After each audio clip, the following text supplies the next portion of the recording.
be interesting. So we'll start on the agenda. We have apologies for absence. I think Councillor Wakeham also sends her apologies.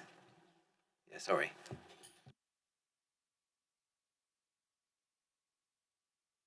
Move on to confirmation of minutes. I am assuming you've all read the papers. Anything you'd like to highlight?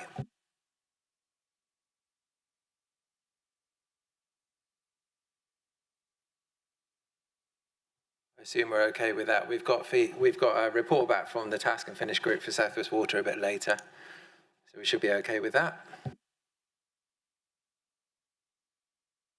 Do we have any declarations of interest? Please let us know if you think of anything as we go through the meeting.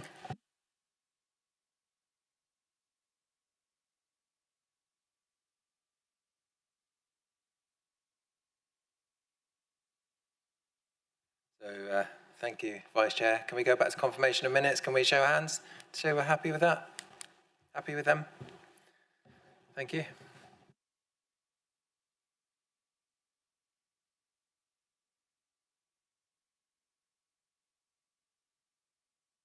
There are no items requiring urgent attention. I'm not aware of any likely divisions to the agenda. And we don't have any items for the public forum. So move on to the next one, which is Devon County Council update on road maintenance and the drainage programme. So I'm really disappointed that they couldn't send an officer or a councillor. So I'd like to know how you feel about that, if you'd like to give some feedback. Councillor Daniel? Well, I think it's shameful, actually, because it's one of the things that most people in our area complain about, and it causes quite a lot of accidents, as well as, particularly if you're on a bicycle or you know, a wheelchair or whatever. It's very, very difficult on our roads now, and I think we need some update on what they're going to do about it, what the road maintenance programme is, how they're going to address these issues, because I think it's quite a major one now. I mean, I speak to people every day that have had punctures, have had damage to their cars, that have, had their lives disrupted by it, and particularly in rural areas where most of us have wards, that it's really a difficult and a road safety issue, so it needs to be addressed. So yes, can we write a strong letter saying, well, I suggest we write a letter with strong wording that we are disappointed, that we need an update, and it's their responsibility to let us know what's going on. Thank you. Councillor Guthrie? I'd just like to, although no one wants to hear about roads anymore, as we know, but the fact that it's the amount of money that's spent, the sort of drastic reduction in council budgets, and the incredible inefficiency of the way they're repaired. So for me, that's probably as high on the agenda as just doing anything, because it's a total waste of money the way it's done. So I'd like that, some sort of idea from them of how they're changing their schedules and spending. Any other comments? Chair. Councillor West?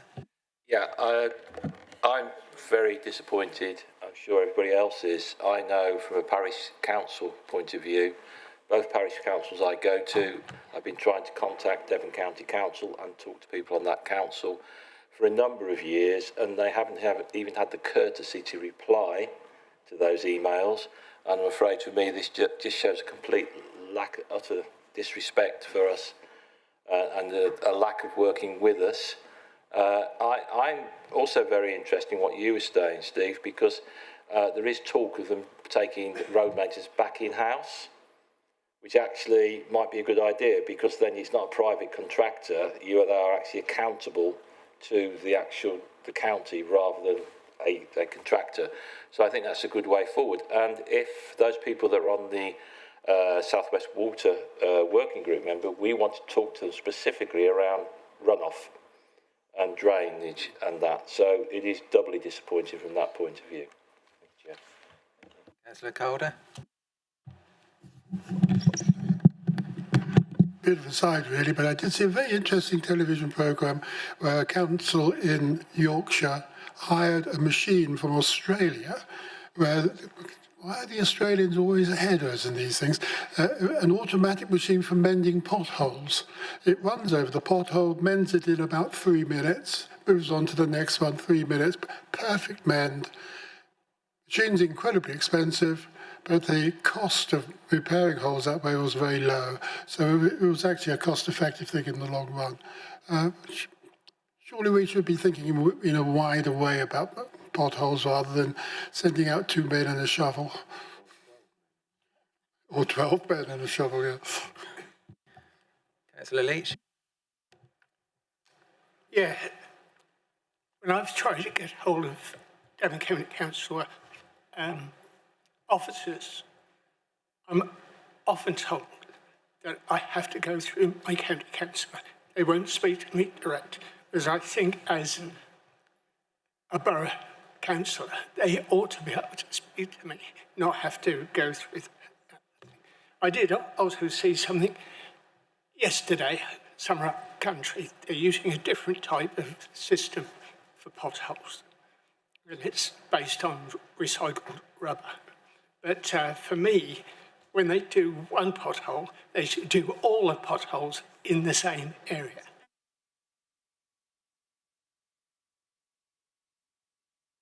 I haven't seen figures as to how much they're having to pay out for damaged cycles, motorbikes, cars. Okay,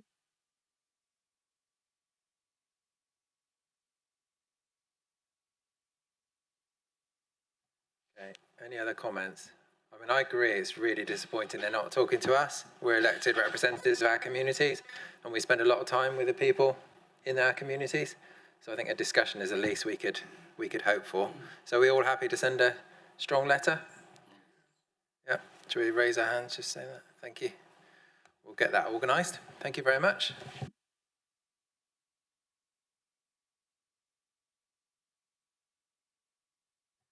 So now we have a key partner update. So I'd like to welcome Vicky Rowe, who's the Chief Executive Officer for West Devon Citizens Advice. And do we have a councillor sitting alongside her? Nope. Are you happy? Yes, I don't think we have an affiliated councillor anymore. We used to work directly with Councillor Leach, but I think that there isn't one, although I'd welcome the opportunity to be working directly with someone. So hi everybody, I think most of you know me, but I'm Vicky Rowe, Chief Executive Officer for... Oh yes, sure. Is that better? Yeah, sorry. Would you like us to ask questions after your presentation? Yes, please. Yeah, we'll do that then. So I'm Chief Exec for Citizens Advice, covering 4 of the local authority areas across Devon. And we have, in the last week or so, sent our impact report out to all councillors for the first 6 months of the work that we've been doing. So today I'm just going to go through the key points of that, and happy to take any questions from you at the end. Thank you. Next slide, please. So far, year to date, we've helped 1,495 people, which is a slight increase on last year, an increase of 8.79% so far for the first 6 months of the year. Problems also have gone up, so 4,728 problems, and that's gone up 20% in terms of the problems that we were seeing last year. So now people are coming to us presenting with one problem, but it's often 2 or 3 problems that then need to be discovered and talked about and worked through. Household income. So this is predominantly where we're supporting people to apply for welfare benefits that they weren't aware that they were entitled to or struggled to claim themselves. And that figure at the end of September was 804,623, and again 15% increase on the same period of last year. Next slide, please. I wanted, so just one slide up from that, please, which is the unmet. Oh, sorry, I was looking over there. You're doing, sorry. Sorry. So I wanted to be very honest with you around unmet demand. So despite the good work that we are continuing to do across West Devon, there is the reality of unmet demand, which I want to talk to you about, and I'm talking to officers Neil and Susanna about more continuously. So 60% of the people that tried to get hold of us currently can't get through. And we're having to turn people away from our drop-ins at Tavistock and both in Tavistock and Okehampton offices in the Occupant Centre. And people who do get through on the phone or through drop-in that then need a more specialist appointment, a follow-up appointment, are waiting for sometimes up to 20 days, so 4 weeks in advance. So we would deal with any crisis on the initial appointment or meeting. Anything else is then being put into an appointment, which can take up to 4 weeks to come to fruition. There's a couple of reasons for that: increase in demand, but also resource concerns as well. We've not been able to recover our position in terms of our volunteer numbers post-pandemic, so we're still struggling with resource, albeit we have increased our paid staff resource to try to mitigate some of that unmet demand. In terms of the work we've done then 43% of the work that we've done in West Devon is around welfare benefits. That's a picture that's mirrored across all 4 of our local authority areas. So this is, as I mentioned, supporting people to understand what they are entitled to and helping them to claim it if they're unable to do so for themselves. And that's where you get the figure of the £800,000 plus that we've been able to bring back into the local economy. So outside of welfare benefits, the next biggest area of concern facing West Devon residents that come to see us is that of debt. So credit card debt, council tax arrears, fuel debts, water supply debts and catalogue debts are the highest problem areas for your residents, and we continue to work with them on them. 50% of the people that we help that have a debt problem, we have no solution for. So this is a change from previous times where we were able to reschedule and write off debts. Often people's income is such that there's no solution currently for them. So that's not a good position to be in.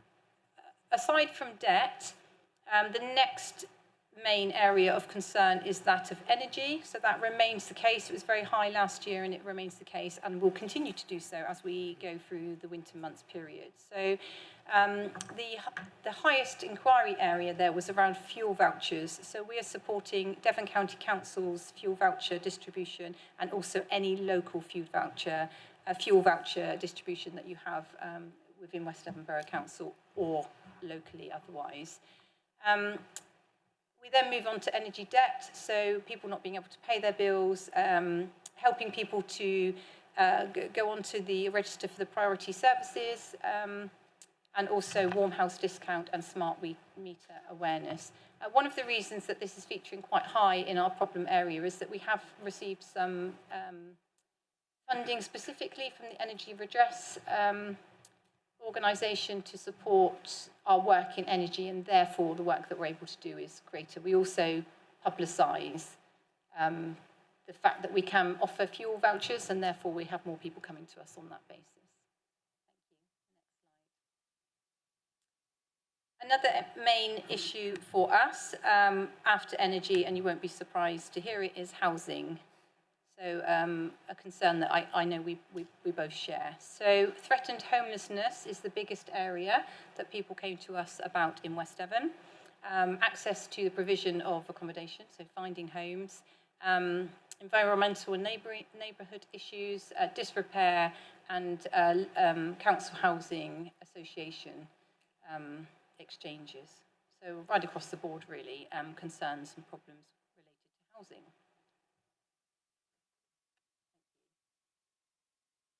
Charitable aid and food banks, so another big area of work that we're doing and continues to be the case. So again, the highest area here is around Trussell Trust food banks, of which I know we only have one in Tavistock and not in Okehampton, but we work across any food bank, whether it's independent or Trussell Trust, as much as we can.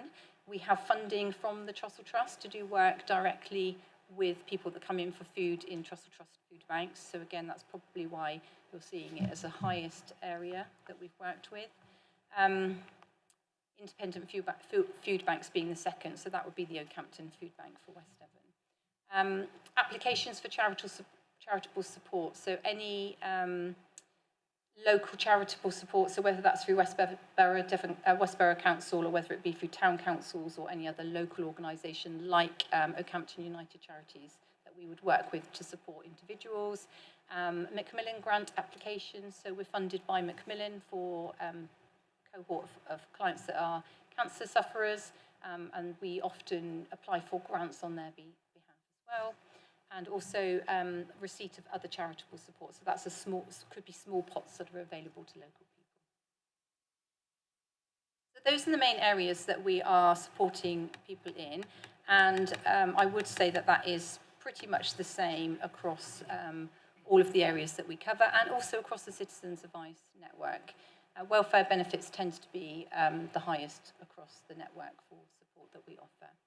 So in addition to what we would call our generalist service, so what West Devon Borough Council contribute towards through their grant funding.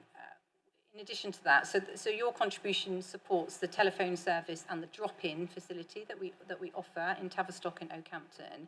In addition to that, we seek funding from various other stakeholders to provide specialist services in particular areas for particular cohorts of clients. So if we could move on to the next. So that's an added value because without the core service, without the initial contact with clients, we wouldn't then be able to refer them into these specialist services. So our current partnerships include all of those that are on the boards around us. I won't name them all, but what I would say is that significant amount of money coming into the service to support those cohorts, clients in the community with specific needs. Some of which are just across West Devon, some of which are across the wider area that we work with.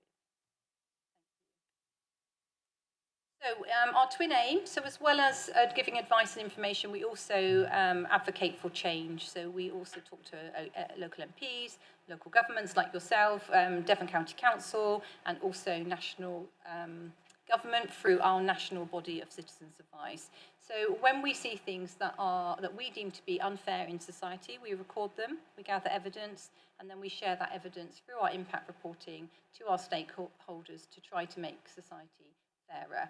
The biggest example I can give you around this was universal credit and how we were able to influence government decisions on some of the rules, regulations around how universal credit works. And we continue to have a space in that discussion as the universal credit changes and rolls out for everybody.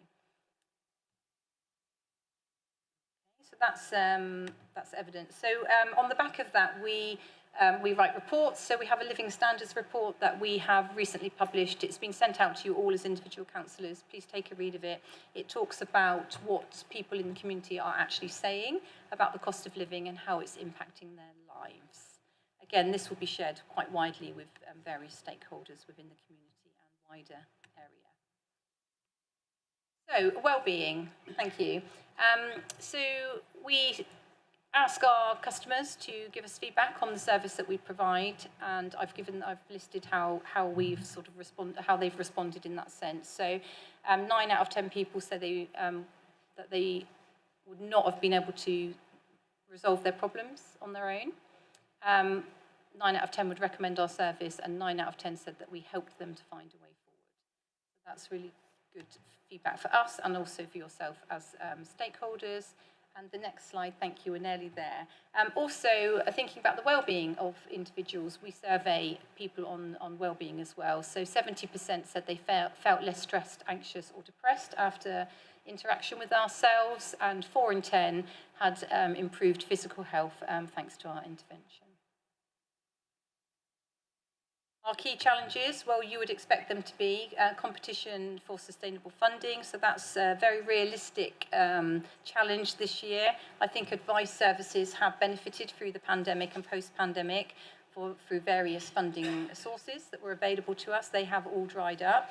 This is the first year in my 10 years as being the chief exec that we have really struggled to income generate outside of our core grant funding that we receive from yourselves and Devon County Council and our towns and parishes. And from what I'm hearing across the network and through my sort of podcasts and things that I listen to about third sector, is that is something that's going to continue. So we really need to work very closely with you as stakeholders to see how we're going to tackle this unmet demand and can keep providing a service, a multi-channel service, I should say, because we're open face-to-face as well as our digital offerings. So we need to have a more in-depth conversation about how we're going to continue to do that when other sources of income are dropping to the wayside. So increased organisational costs, I think we all recognise that they are real, and also growing demand for our services. So from the data that I've shared with you today, we know that year on year, we have more people trying to come to us for advice. So we are helping more people, but we're also having more people come to us. So that isn't slowing down at all from what we can see. It's still growing. So that's a constant concern for us. Increasing complexity of problems. So I talked about how people were coming to us with one problem, but actually it ends up being 2 or 3. We're seeing much more of that in recent years. Seeking out further partnerships and opportunities to focus on specific areas such as energy and debt. So again, funding that we've received around energy and debt, those sources of funding are now drying up for us. So we've got to work together to see how we're going to tackle those problems in the community. In terms of our local team, so we have 16 volunteers and 11 paid members of staff working in the West Devon area, and 9 additional paid staff working behind the scenes across Torridge, North Midden, West Devon. So that would be my roles, back office roles. So we have quite a significant resource in West Devon, and we are really fortunate to be able to benefit from Oakhampton United Charities funding, because they enable us to open in Oakhampton on an additional day. So we do have, across the week, you're the only district from the 4 that we work within that we have a service 5 days a week across Tavistock and Oakhampton. So there's some physical value here. I won't go through all of it. You'll have a chance to read it. I think it's in the impact report as well, but it's interesting data to read on the fiscal value of the work across Citizens Advice, and this covers Torridge, North Midden, and West Devon. Data that we often use when we're looking for funding sources. So that's everything from me. I'm happy to take any questions from you. Thank you very much, Vicky. Councillor Vachon. Thank you, Chair. I'm a bit worried by the things you're saying you're actually turning people away. Is there any triage system in place for them before you turn them away, or is it just they don't go? And is that because you don't have sufficient counsellors and advisors in those centres? No, so it's really down to demand. So when we open our doors physically, we can only see so many people. So it will be based on how many volunteers who are just as competent and qualified at times as paid advisors. It just depends on where they are in their journey. So it's really down to access to advisors and access to room space in those particular offices. So if I was to say that on one Friday in Tavistock we had 20 people turn up, we were able to see 13 of them, 7 of them were turned away. When we turn people away, we give them the digital access routes, which we know don't work for everybody, but we do at least give a digital access route for people to come in. Our telephone service is free and it's open 9 to 5, Monday to Friday, but again, we can only pick up what we can pick up. Councillor Daniel. Thank you, Chair. Well, just first of all, thank you so much for your work. I'm really glad to hear that you can help so many people, and quite sorry that you can't help everybody that needs it. And it just struck me what a cruel society we've become, where eating, and having a home over your head are becoming luxuries instead of a basic human right. And I think I'm really glad that you're fighting for justice and fairness. But my question was about volunteers. What support can they receive, e.g. training, ongoing support, and particularly the emotional impact of dealing with people with very complex problems? Because I'm a social worker by my background, and I know how much that can impact me as a person if you have someone with very complex problems. So just wanted to know, how you support your volunteers and maintain them, and also recruit more. Yes. Thank you. So it's a great question, thank you. So all of our volunteers and our paid staff go through robust training, and we have a technical supervision and clinical supervision, although the clinical supervision isn't as formal as we'd like it to be going forward. But we do have, so all of our advice is backed up by technical support. So that's real people sitting in the offices, supporting the volunteers and the paid staff on the actual day. So they can talk about cases, they can get whether or not they're giving the right advice or whether or not they want to talk about their feelings on the back of a case. Particularly for our telephone service as well, because we have people on the phone service that pick up a call and then pick up another one and pick up another one. By the end of the day, they may have dealt with 5 complex cases and not had a chance to really debrief from that. So we're really trying to focus in on what support and how we can put that support in place during the day. It's a bit different for face-to-face because volunteers and advisors tend to come back out of the interview room and then just have a conversation quite naturally, but it's a bit different when you're on the phone to be able to do that. And we're trying to balance that with the demand for the service and also the protecting the staff and volunteers in that sense, because our system, like most call centre systems, shows how many people are waiting and whether it's almost like a RAG status in a way, so people can see other members of the community are waiting to get through. So we're just trying to balance how that works.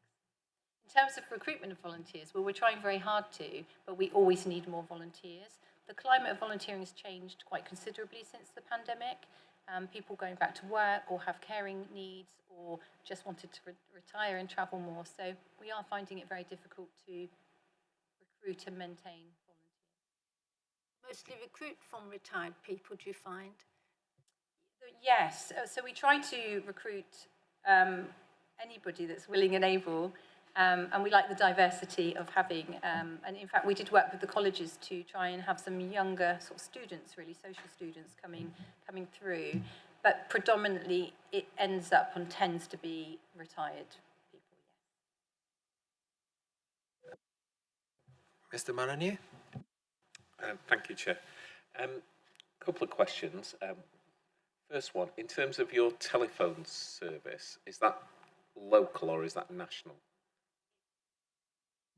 It's local, so it's across Torridge, North Mid and West Devon, so our charity. Right, so it's people who understand the local That's right, context, yes. right, thank Yeah. you. That was the first one. Second question, in terms of the people accessing your service, in your experience or whether you've got any statistics, do they come to you after they've been to the council or the other agencies or before? I just wondered if there was any evidence of which way round it was. We don't collect data on it, but what I would say is a mixed bag. So more and more members of the community are struggling to find access into services. So they will come to us because they can't access, or they may come to us because they've heard something, they've accessed a service and they've heard something and they want to check that that's right, or they want a second opinion. But I would say more and more it's that they're coming to us because they can't access services.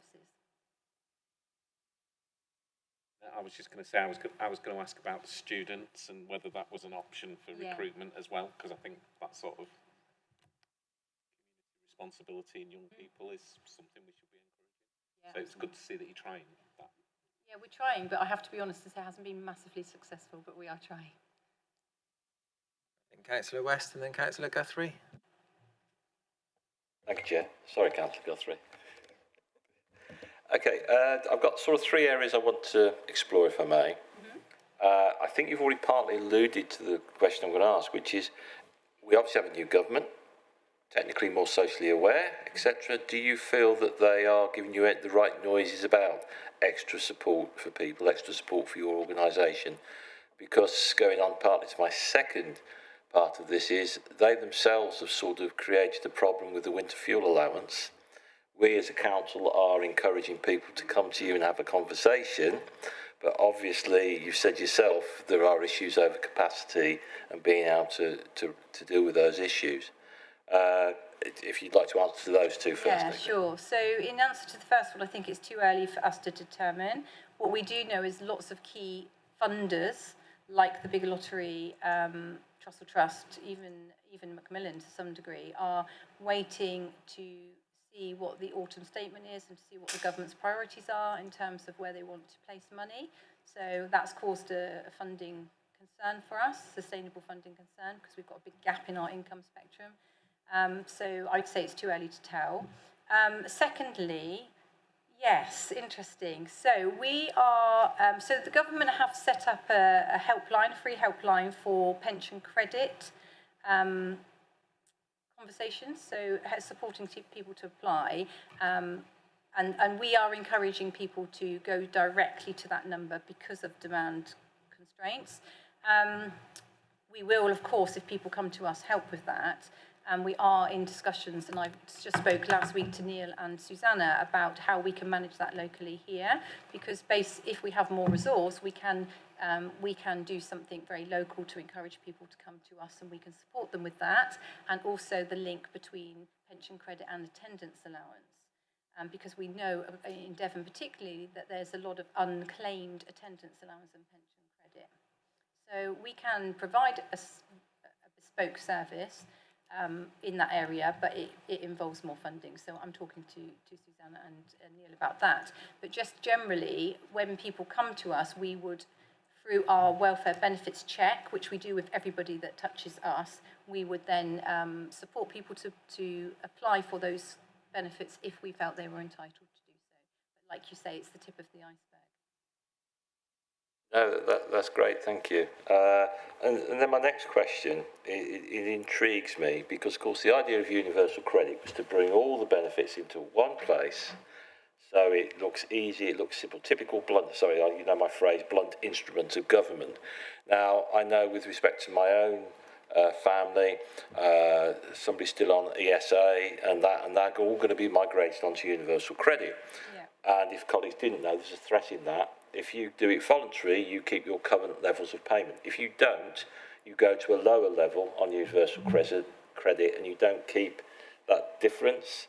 So there is threat there when it comes down to it, and I think it's going to be an area that may well come up. The people come to you and suddenly, hang on a minute, the money's gone down because they haven't responded to the letter. That's correct, yeah. And so that's an issue for me. But you're talking about complexity of issues. Do you feel that reflects the fact that the government has, or the former government, tried to group it all in one place? And of course, as we know, if you get that benefit, you might be eligible for that one. But if you don't get that one, you're not eligible for that as well. So it has become more complex, even though it's under this one heading, universal credit. Is that a fair reflection?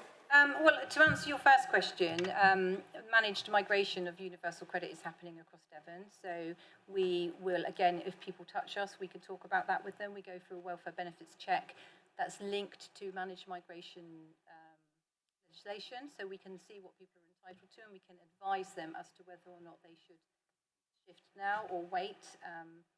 Either way, they have to respond, as you say, because otherwise there's a reduction in their payment, or could be. So we are managing that as best we can. In terms of the complexity of problems, I don't think it's linked. I think it's cost of living, standard of living is where people are finding themselves now. That they're not just having a problem with one credit card debt. They're having problems with debt across the piece, which means they don't have any money to pay their rent or their mortgage, and late on their council tax and such like. So it's this knock-on impact of people responding to the Thank you, Vicky. Hi. In your presentations, there was a graph or information stating what type of people received help: 4 out of 10, 10 out of 10, 9 out of 10. And one of them was 4 out of 10 people said that their health had improved. And I was just wondering, is that because you'd signposted appropriately for them? Or I was just intrigued what that really meant. Could be. I mean, I haven't looked at the data behind that to answer that question robustly, but I think it was something around physical health, wasn't it, for the 4 out of, so improved physical health. So it could be that we've signposted, it could be that we have increased their benefit entitlement, help them to apply, so therefore they have more money and therefore they're getting out more and doing more physical activity. There'll be a number of reasons behind that. Thank you. I think my query is related to what you've just been answering. It seems to me that most of your people seeking help have economic problems. How many of them do you think present with unresolved health and social service type problems? Well, we haven't included any data on that, but what we do know for the people that we see, about 50% of them have a long-term health condition, and we will have a percentage that are registered disabled, which is different depending on each of our local authority areas. But yes, a significant proportion of them. Councillor Greenberry-Pullin. Hi, thank you for your presentation. It's really interesting, and thanks for being here. I just wanted to ask you a couple of things around what opportunities you have to direct people with perhaps declining mental health needs, because I imagine all of these difficulties, or many of these difficulties, present in people's stress levels and emotional challenges. And do you have sufficient signposting? And if you do, what results, if any, do you see from that? That was my first question. The second question was, I wanted to thank you for the work you're doing with Quids for Kids, because I think it's absolutely outstanding. I imagine with approximately, these are only rough figures, 11,000 SEND registered children in Devon, and a potential 20,000, that there's huge scope for improvement of work in this area, and I'm wondering what your views on that are and whether that's something you're considering in the future. Oh, yes, sorry. Okay, first question. I've forgotten what you asked me, sorry. It was about mental health direction and whether there's any benefit from the signposting you can give. Thank you. Well, I mean, where to signpost is what I would come back on that. So, obviously, if there's a safeguarding issue, then that would be dealt with immediately. But the organisations to signpost for mental health and well-being are no longer available, right? So it would be statutory services where we deem it appropriate. In terms of feedback on that, we wouldn't get it because we're not in any paid partnership with any organisation where we're working together on mental health. We did try to include it in one of our funding streams, but we weren't able to in the end. It's something that we'd like to do, and it's something that National Citizens Advice are working with Mind on, to try to think about how we might come together to tackle this from both ends of the spectrum. So I think it's critical. We know that financial hardship and mental health or low mental health come together. So, so that's a conversation that's happening at national level. In terms of your second question, Quids for Kids. Quids for Kids, the growth and I keep forgetting things. Future projections. Yes, so we do a lot of work, not only for Quids for Kids. For those of you that don't know what that is, it's funded by Devon County Council, and it's to support families with children that have disabilities. It is an amazing project. It's been going on for a long time, and it's very much underfunded. It's very underfunded. I think we could receive £80,000 across the whole of Devon from Devon County Council to do that piece of work. We are trying to work with Devon County Council to talk to them about both adult social care services and children's social care services, how we feel that we can do more work in both of those areas. And that's an ongoing conversation that we're having. We also work in the children's centres. So again, another Devon County Council funding stream, but we know the children's centres situation is changing and there's going to be less of them. So we're just thinking about how, again, we're in conversations with Devon about how Citizens Advice may continue to support in that area. Yeah, we need to do a lot more work in it. It's finding the funding streams. So because we can't work directly with children, some people have to be 16 or older to be our clients. If we apply to places like Children in Need for funding, we don't get it because of that reason. So we have to find the right funding streams if we're going to go and do something independently of the likes of Devon County Council, to find funding streams to support that cohort. But there is an awful lot of unmet demand. And it's very complex stuff, and it takes a long time to get right for families. One thing that we do, and I don't have data on it now, but we've actually done a lot of appeals on where we've actually gone to tribunal and overturned cases for families. And we have 95% success rate at doing that, but it's such a costly thing, and it's so stressful for the families that have to go through that. So there's a huge appetite from us to do more work in it. We struggle to get the funding. Councillor Daniel, did I miss you? Sorry. Thank you. Just a question about attendance allowance forms. Actually, I was interested to hear that they're still in existence, because I remember as a social work student over 30 years ago having to fill one in as an exercise, and not one of us in the whole class would have been granted attendance allowance because it's such a long, complex form. Yes. So I'm just wondering how many people come to you for help with that, or also for appeal, as you were saying, when it's been turned down, because I don't think an individual would and coming to that fresh would have much chance of getting it.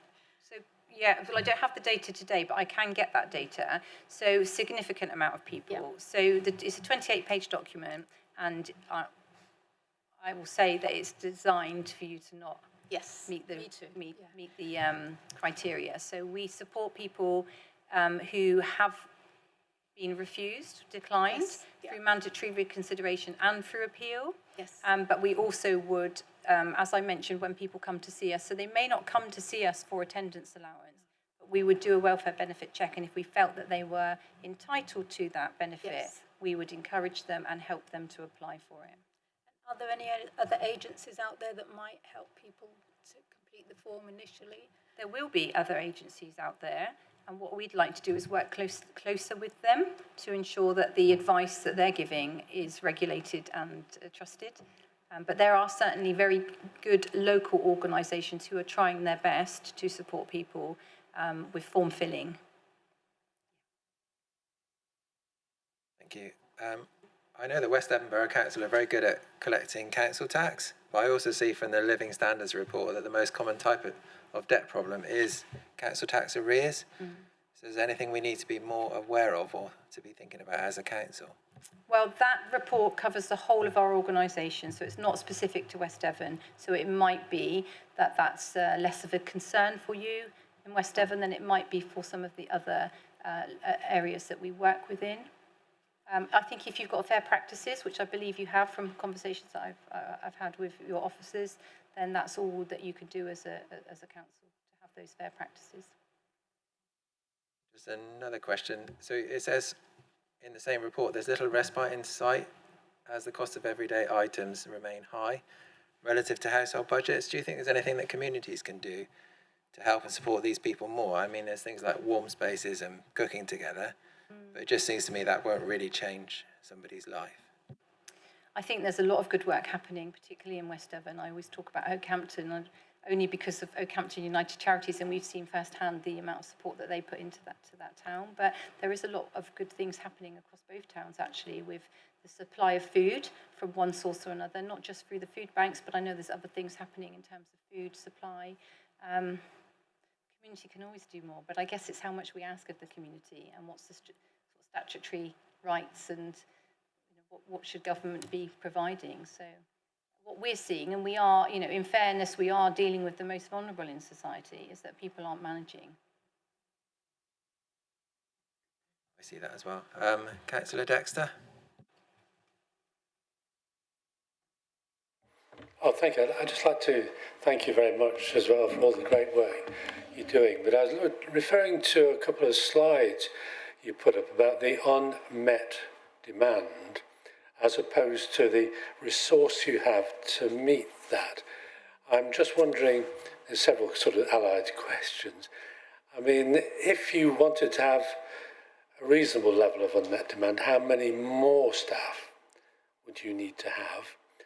And what, in your view, would that cost? And then what would be this sort of, here's another slide where you define the benefits, £700,000, whatever it was. So it's partly answered before about the sort of benefit you would get, the community would get from being fully staffed. And the third bit is, what can we do to help? Yeah, that's a really good point. So So the way that the organisation works is that we have a combination of volunteers and paid staff. So it used to be that about 80% of the advice that was given by volunteers. We're now 50-50, and that's really because of demand and because of the problems that we have, as I mentioned, about recruiting volunteers. We currently have about 70 volunteers across the organisation. Before the pandemic, we had 135. So volunteers do go some way to being a not free, but a certainly cost-effective way for us to provide advice. And they get the same training as our paid advisors, so they're effectively doing the same job. So we're trying to tackle this from a two-pronged way. One is to get more volunteers in and trained up, and to ask them to volunteer for a whole day and maybe two if they can, because that would be brilliant. And secondly is to think about, well, actually it's three things. It's also to think about efficiencies. So we're starting to look at our technologies. We're starting to think about AI as a first form of triage. I have to tread very carefully when I'm talking about that with my team, because they all think they're going to lose their jobs. So, so we are trying to be forward-thinking as much as we can about all of the different parts of this that will make us as efficient as possible to deal with more demand. And of course, more paid staff. So more paid staff, I suppose the benefit of a paid member of staff is you have that continuity.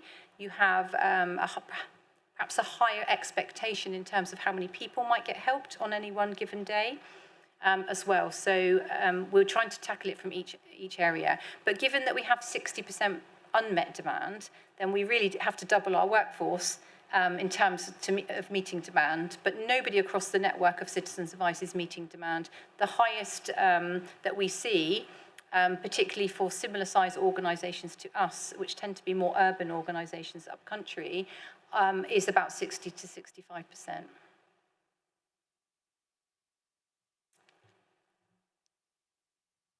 Very much. Do we have any other questions? Thank you. Do you rent premises as well, or do you own? So we owned one premises before the pandemic in Bideford. We sold it, and we had a business loan on it, so we didn't really make any money on the back of that. But we decided that we didn't want to be a premises owner, and that we wanted to place ourselves in the community in trusted spaces. So the Occupant Centre is a good example. The GP surgery in Tavistock, another really good example. Actually, the best examples, because that isn't mirrored across our other areas. So trusted environments that people feel safe to go in, ones that meet health and safety and accessibility standards, which is very difficult in some of our old towns as well. So that's our sort of strategy around where we place ourselves. We're also in the Trussell Trust food banks, as I mentioned. We're in the hospitals because of the Macmillan project. We're in the children's centres, so we're trying to be as agile as we can in getting out into the community, taking ourselves to where people are going to be, as opposed to them coming specifically to see us where possible. We have a mixture of things going on at the moment. Vicky, I did forget to say thank you for all your work. I do apologise for that, because without you, I think we would be in a very difficult situation, put it nicely. My biggest concern, I suppose, in some respects, is when you said, and I could be wrong, I hope I heard this wrong, that you were now finding that 50% of people, there was no option or solution to where they were and what could be done. So for that 50%, could you just map out what that means for them, their families, and society as a whole?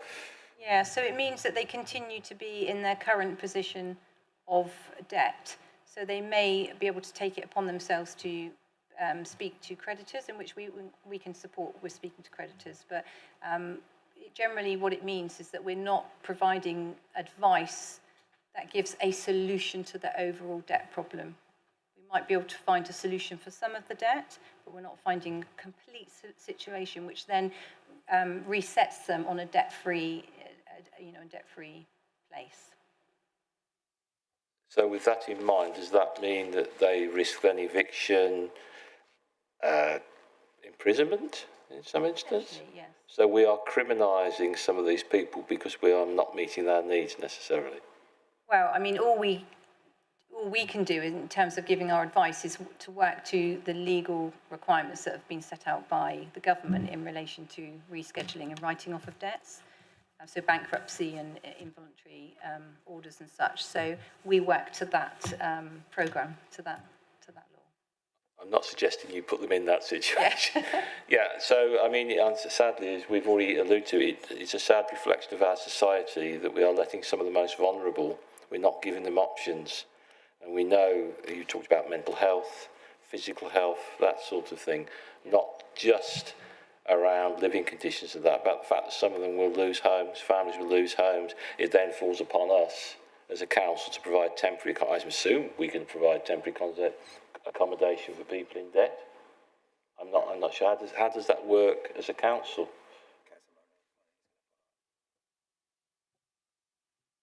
So in terms of a council, we will only provide temporary accommodation if people present as homeless.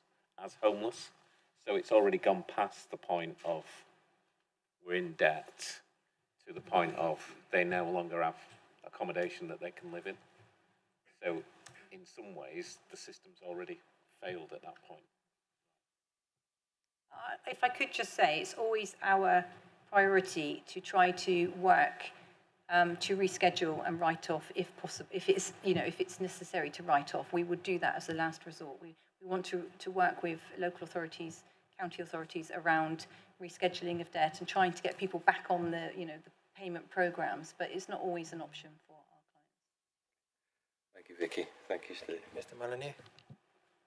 Just a question in terms of the support you offer people in debt then. How does what you offer compare to someone like Step Change, who actually go as far as they'll, write to your creditors and stuff like that? Do you do all that? Or, yeah. So it will be exactly the same. So debt is regulated advice industry, so we will be following the same regulations in terms of advice we can give and then steps to support. We would call it casework to support those individuals. So we would go all the way up to bankruptcy and involuntary orders for people if that's the right advice for them. But there's still, you're saying after you've gone through that, you've still got 50% of people that you can't help. Potentially. I mean, I'd have to dig into the data of that, but what I understand is that there is a vast majority of people now that we could have found solutions before that we can no longer find solutions for. Thank you. Thank you. I'm sorry, I can't remember your name. Jenny Hodgkiss. Jenny Hodgkiss. Would you like to say something, please? Thank you. If I could just come in here, just firstly with my benefits hat on. So just to say that obviously as a benefits team, we do provide, I think they're very much complementary services to Citizens Advice. And I just wanted to remind members that we've recently appointed a cost of living and financial support officer to help with some of this work. So it's very much scratching the surface. That role really isn't going to, hopefully it is going to make some difference, but it's not going to make a huge amount of difference. But as a council, we've recognised that there are some things that we can actually do complementary to Citizens Advice. With my council tax head on, obviously, we have targets around collecting as much council tax as possible, but it's really important that we do that in a kind and compassionate manner, and it's very much it's not one size fits all. If we can do things like signpost people to council tax reduction, for example, to reduce their bill, and enter into payment arrangements with them that are actually realistic, as a team we'd actually rather do that to have longer term outcomes rather than instructing enforcement agents, for example. Thank you very much. Councillor Greenbury-Pullen. Vicky, I just wanted to ask, despite you are incredibly stretched and there are clearly areas that you need significant more funding in, have you identified areas within the organisation that you see looming problems in the future which you're not yet remitted to deal with, which you'd like to be funded or make us aware of?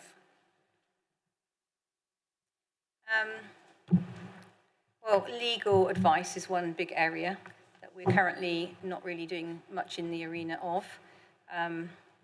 We all know that there's very little support out there for individuals if they don't meet the criteria for legal aid. So that's an area that we want to get into. But I think we're in a state of we're being reactive at the moment, that we can't really sort of business plan and develop new initiatives until we've really got on top of what we're trying to deal with on a day-to-day basis. Yeah, sorry, I didn't mean something that you were looking internally at developing, but something you were recognising. Oh, okay, so trends in terms of, Absolutely, right, okay, yeah. sorry, I misunderstood. So, well, the trends are have always, in the 10 years that I've been doing this, have always been around entitlement to people not understanding their rights, responsibilities and what they can claim. So lots of unmet, lots of unclaimed welfare benefits, which of course help everybody. If everyone can claim what they're entitled to, that's good for them. We've seen that that's good for them in terms of their physical and mental well-being, but it's also good for the community because there's more money flying around. So that's always a trend. Children's services, we've already talked about, adult services, mental health, all of that stuff we're seeing more and more on the back of the cost of living, more vulnerability in society, people unable to make ends meet. And that's a trend that we've seen since the cost of living crisis and continues. But I think that's kind of I think we're all aware of that. I don't think it's a new sort of unspoken about trend in that sense. But one that isn't being funded. Yeah. Okay. Thank you very much. Caspar? Good afternoon. Thank you very much. I think the work that Citizen Advice do is amazing, and thank you for your presentation. As much as there's not a magic money tree or a big pot of gold somewhere, is there a wish list that you guys need that West Devon can help with, whether it be financial or whether it be that West Devon could actually bring in a couple of your volunteers for training on how our systems and processes work? Yeah, that's great. So I've been talking to Neil and Susanna about that, actually, about the partnership, the operational partnership, and making sure that we're working closely together for our clients, our people in our community, because sometimes it's disjointed and sometimes we're not working together at all. Sometimes we can't access each other because of systems and processes. So that's conversation's already started, and I'm really pleased that everybody in that conversation is keen for the same outcomes, which is to work better together. What that actually looks like in terms of, does that mean some of our staff here, or I don't know. That's to be developed, but certainly there's an appetite to do that, which is great. In terms of financial support, well, yes, always more money is great for us, so I'm sure you all feel the same. Just thinking about grant values and whether that's changed. It hasn't changed, I don't believe, for West Devon over the last few years. Our costs have gone up considerably in that time, so maybe thinking about that in terms of when you're deciding or agreeing on next year's service level agreement grant funding. If there's any scope to consider cost of living increases, that would be fantastic, because we have to, obviously, in terms of pay and reward and what have you, that's all costs that are then placed on us that we're not recouping from our funders. Thank you. I think that's probably enough questions, isn't it? I think so. I don't think I've ever been asked as many questions, but I'm happy to answer them. Thank you very much for your time. Do you want to say anything? No, just really to say thank you for your support, and I think, working across 4 areas, it does give me opportunity to see the differences in towns and local authority areas, and I think, as I've alluded to today, I think we're relatively fortunate in West Devon to have all of the services and community groups and spaces available for people to use, and there's a lot of good work going on here, so we should all be proud of what we are achieving. Sometimes we focus on the unmet demand and the bits that we can't do or we're struggling to do, but there is an awful lot of good work going on in this community. Thank you very much. We have a couple of recommendations which are on the screen. I think we've certainly done number 2. So, show of hands. Yeah. So, are we happy with those recommendations? A show of hands. Thank you very much.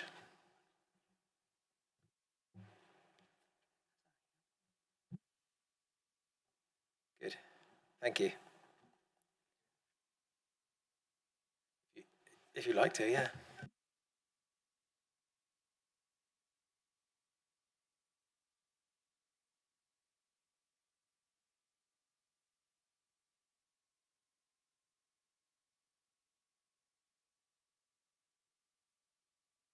So now we have a verbal update on the local cycling and walking infrastructure plan. Thank you very much, Gemma, for presenting this at short notice. So Gemma's going to give us an update, and then we can ask questions. Thank you. I've actually got a couple of slides I could put up if you would like. I promise it's not a long PowerPoint, but it's just to show some maps.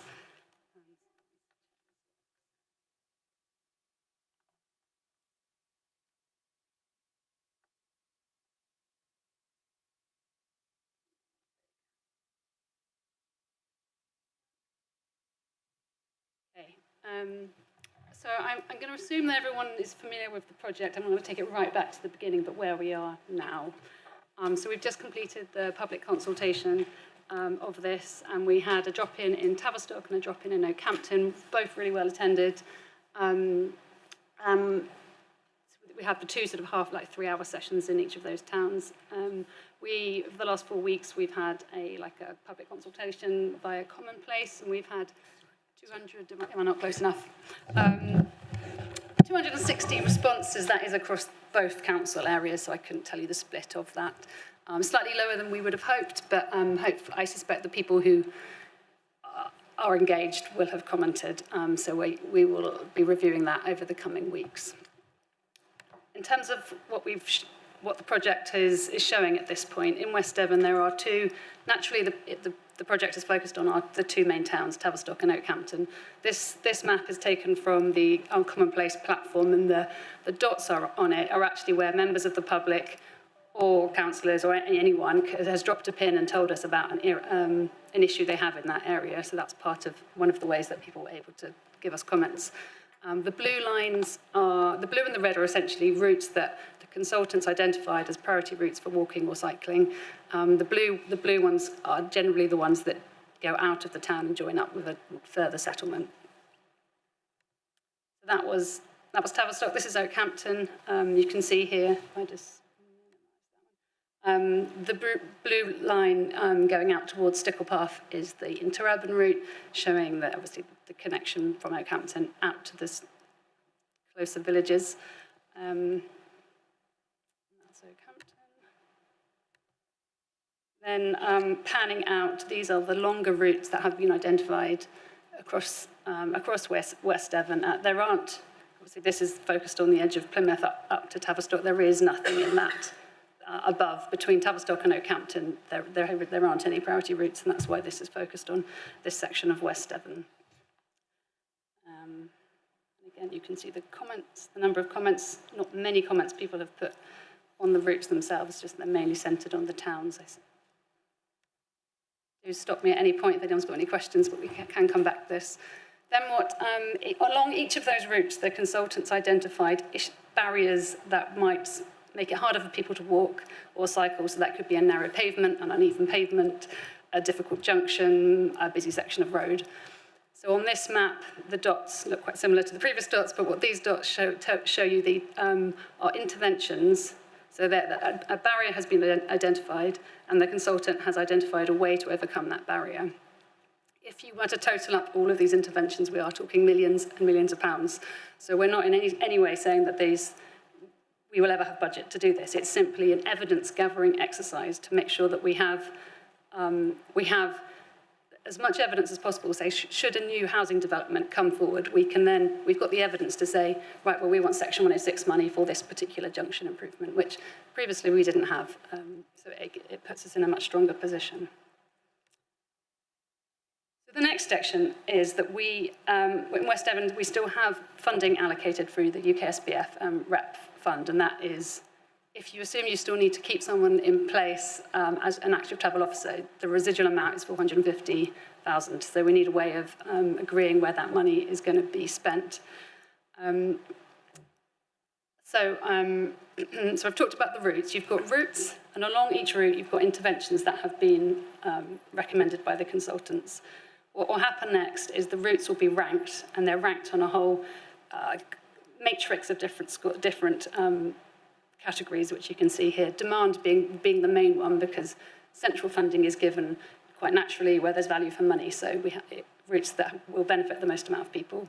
But complexity, budget, strategic benefit, proximity to schools, because there is funding connected to that in some cases, proximity to development site because of the Section 106 link, and alignment with other plans and policies. When we publish this report, that will be set, but we as a council, it isn't a set in stone matrix ranking. We can adjust them, but as neighbourhood plans made and other projects come forward, it's a document that we can update as things shift going forward. So at the end of that, what we plan to do is then share with all members the top priorities that have the top routes and interventions that have been identified. Because some of those may, this can be a politically contentious area, so we want to knock out anything that won't be supported locally. We then have to go to Devon because we need them on side to be able to deliver any of these interventions because they're generally all on highways works. They will knock out a whole selection of them and also hopefully pick out the ones that align with their own funding streams.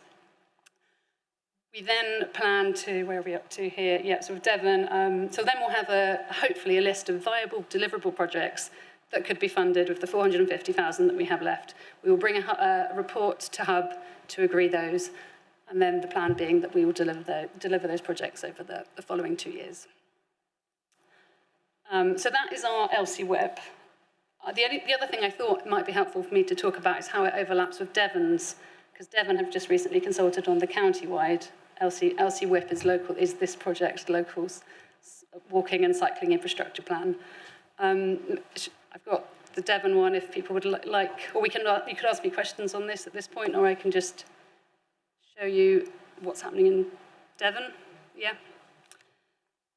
So Devon, across the whole of Devon, they've done the same thing that we have. They've looked at the populations, they've looked at where people live, they've looked at where people want to travel to, and they've identified areas with the most demand. And if you would do that across the whole of Devon, all the money would go to East Devon. So what they then did was they made sure that they identified a route in all of the districts.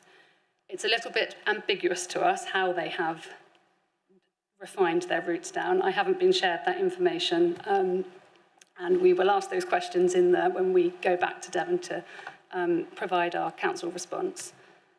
But the routes that have been identified in West Devon are, this is Route 2 from Holsworthy to Haverley. I expect Councillor Kimber can talk at length about this one, but I'm just going to show you it. So this is one of the routes, and then everyone will be familiar with this route along the A386. So this is, if you look at our data, this one ranks really highly in our, and it's obvious that it will rank highly given, you all know that, I'm sure, the number of people who would use it. I think our LC whip gives us the evidence to say that because up until this point, Devon have been saying that if you look, they haven't got data to show that that's could be a high commuter route, but what our LC whip provides us with is like data that says that no, that is a really important route for everyday trips, and therefore they should be looking at a route alongside the road here rather than the more leisure-focused route that is shown. I think that was my last slide. Yeah. Thank you very much. I'm sure we have some questions for you. Councillor Daniel. Thank you very much, Gemma, for that update. My first thought is that rural areas are very disadvantaged by the criteria used, and I think we have to recognise that there are, our roads are narrow and potholed and not very safe for cyclists or walkers at all. So, but this will give priority to the areas with the greatest population. But I just want to say I've been a strong supporter of active travel routes since I've been on this council. I want to see a joined-up plan for the circular off-road route across the whole of Dartmoor, and I think, just around join us all up is what we need to do, and we absolutely do need to work together to achieve that. it's been an uphill struggle to get this far. The LC whip was delayed, the lack of financial support, and also the lack of low priority given to all forms of transport that don't involve internal combustion engine, and that's where the money goes, rather than keeping people safe and off the roads and giving them alternatives. And we know that off-road routes are popular, they're heavily used, the ones we've got, and they provide a lot of well-being and health advantages, as well as their affordability for people that can't afford cars. So I started a committee in 2022 called the Beacon Path Committee. This is formed of people who cycle and walk and jog and ride horses and use mobility vehicles around our lanes, and how difficult we were finding it across South Taunton, particularly the walk to school, which was really unsafe, and we had a lot of near misses, which the police won't count as an accident if it's a near miss. So great difficulty getting Devon County Council to be interested or involved. You know, it's up to parents to keep their children safe. Well, actually, you've got responsibility for the highways. You know, you've got to keep everyone safe. But anyway, that's by the by. We got together as a committee and raised money for a feasibility study to look at active travel routes across our ward. And we have got that, if anyone's interested in seeing it. We've also recently had a detailed plan done of a route which would join Stickle Path, which is part of the Beacon Path, using an already in existence bridleway, so we could get to the new interchange station, also on into Oakhampton and join to the Granite Way, which we think would be good. And as people that use these routes quite often, you know, it would be really helpful to see that being considered at some time. And also, the other thing I want to do is that we have a working group. We form an active travel working group as a council, hopefully under the aegis of ONS, so that we can have a look at these things and, you know, really make up our minds what we do want across our area, rather than all the money being spent on the towns, you know, in the cities. I think we need to make sure everybody's safe. That's my view. But thank you very much, Gemma. And it's not a question, it's a rant. Thank you. Do you want to respond to that, Gemma? You don't have to. I'll only say that, yeah, you're completely right. And I suppose you do, normally central funding goes to value for money, so it's always going to be centred on. But in this case, the pot we have doesn't have to go to the area. So that is the way that the project has been geared up. But if a political decision was taken to prioritise, use the funding for a different route or a different agenda, then with the pot of money that we currently have, that is available to you. I would say the route that we've chosen it was chosen because it's an already in existence bridleway, so it wouldn't cost huge amounts of money to create that as a cycleway, because basically the surface needs scraping or whatever, and there needs more signage. But that's what we would really like to see, something a bit safer for us in our rural area. Thank you. Thank you very much. Are there any other questions, Councillor Varney? Viney? Thanks, Gemma. I was wondering, I'm very interested in nature recovery, and one of our big problems is connectivity. And I was wondering, is there any overlap or any possibility of overlap between what you're talking about and using the same sort of network for wildlife corridors? I've just come back from the Netherlands, and you can cross the entire country an 8-foot bridle path with an adjoining 6-foot cycle route. And this is a network across the country, and every 6th bridge is an eco bridge across motorways. Now, I know this stuff is massively expensive. Heritage are giving, there's huge pots on connectivity specifically at the moment, and landscape recovery bids from the agricultural sector have a huge reward for accessibility. So is there any way to layer these funding streams? I think that's a really good point, and absolutely we should be looking for those alignments, because that would bring one of the one of the interventions or the projects in this right to the top if it could be matched with, to align with another project. The issue we have in this project is that we haven't identified new routes that aren't on highway land, because we were not allowed to, or it would have been very controversial to draw land across private land or farmland that we don't own. So if we were to identify an off-road route, then yeah, absolutely. But because it's all highway, it's so concrete already, and the costs of, in most of, as we all know, we are so constrained in West Devon and Devon with the historic road network that there just isn't space for where these interventions are, where we're talking about creating a narrower junction or a wider bit of pavement, there wouldn't be space for any biodiversity gain in those ones. But yeah, I think in other routes, if we identify, like for example the A386, if we could move Devon to looking at a route alongside the A386, then yes, absolutely, because that would be creating a new off-road route where the benefits could be realised. Yeah, if I can just follow up. So the landscape recovery bids is specifically looking at private land and landowners giving over, and we're only talking 10 metre, especially if you were careful how you chose your routes. You could only be asking, and use a hedge as a wildlife corridor. You could ask only for 10 metres on one person's land and 10 metres on another person's land. So I have been giving this quite a lot of thought over the last 10 years, and I would love to develop it as an idea. How do I talk to you? Do I talk to Devon? How do I?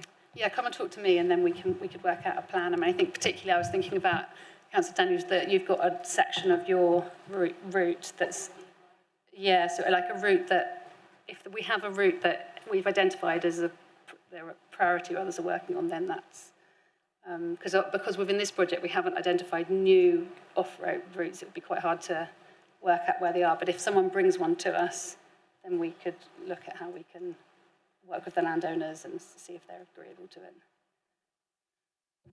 Thank you, Mr. Molyneux. Thank you, Chair. So, members, this will go back to the last council in this committee, where the lead member for roads and cycling basically said, well, we haven't got any money and we've already decided what we're going to spend it on anyway. And if we're going to be writing to the said lead member to express our disappointment about the roads and drainage, my sort of view was, why don't we throw in something about, why won't you look after, we've done this great work to come up with where we think we can improve cycling in West Devon, why don't we throw something, if we're going to upset them, why don't we throw something in to upset them on this as well? Just a suggestion, but it's a political decision, of course. Councillor Guthrie. I'm just going back to Nick. In the previous council administration, so Nikki Hayworth, who was Chagford's then representative, tried very hard, although some people, and it's not a personal criticism at all, would say that she didn't perhaps go about it in the right way, but was trying to set the link up between Moreton and Chagford. And it failed, and because there's lots of different private landowners didn't want it, because most of them, perhaps I'm not being fair, but I know several farmers on Dartmoor, some of them friends of mine, and a lot of people are always nervous about opening up their land to prospective dogs, etc., etc. So I think it's doable, but I think you have to go first to all the landowners and do lots and lots of homework, because before I think it was presented as a fait accompli. Everybody wants this, why can't we have your strip of land?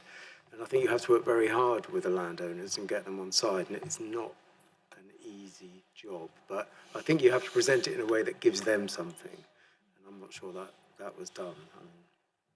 Anyway, Thank you for the link, Gemma, you sent me. Just a quick question, just a thought in terms of the consultation process. Thank you for your time on the day when I came over, and then I couldn't get a handle on how to put the pin down and all that sort of thing, but I did reply on the one thing. I'm just wondering, I don't know if it's done before or if it's possible, whether we can set up a session with you in the future, if we go for a consultation, whereby we as councillors who are interested could actually book a 10-15-minute session with you, because you know the system, and we can then sort of say, right, I mean, we talked about this, and sorry I missed your email, I was more than happy to come down, I just missed it. So we have an opportunity, because we do, in this room, we have a lot of knowledge and experience. I mean, Clearbrook, for instance, Alistair, you've got yours, Lynn. I've got the one that I'm pushing between Borough and Yelverton, because it will open up a corridor for people who on a very busy road. So I think there may be mileage in future with future consultations whereby we as councillors are given an opportunity, say 2 or 3 hours slot or whatever, that we could book a time just to come and sit with you and then share that knowledge, because we're all busy. But I think I managed to do it 3 hours before it closed by the time I'd actually found the time to do it, just as perhaps a way of getting more input from councillors, if that's allowed. That sounds great to me. I'm always open to feedback and support. So that's more people who want to talk to me about active travel. I just see that as positive. So definitely do that. Thank you. I think it would be interesting when we get to the task and finish group bit. We'll discuss about setting up a working group for active travel, because political will is important, and it'd be interesting to see how much will there is, I think. So are there any other questions? Can't see any more. Thank you very much, Gemma.